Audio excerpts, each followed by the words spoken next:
Hallelujah.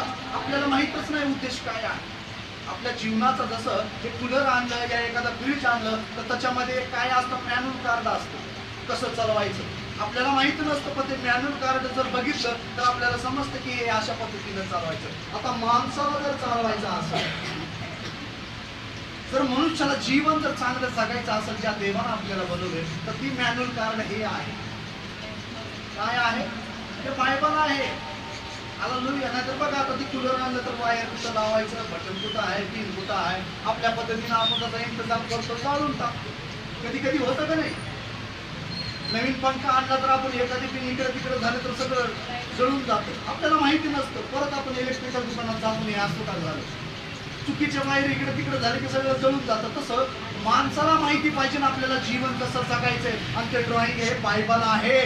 म्हणून येशू म्हणला मार्ग, जीवन आणि सत्य मी आहे.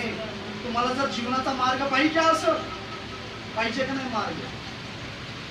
हालेलुया. आताच गीत गायले की आपण अंधारामध्ये जीवन जगतोय आणि येशू आता प्रकाशासारखा या जगामध्ये उजेड घेऊन आलेला आहे. येशूचं जीवन एक उजेडासारखं आहे आणि आपण जे थंड होतो ते अंधारामध्ये होतो.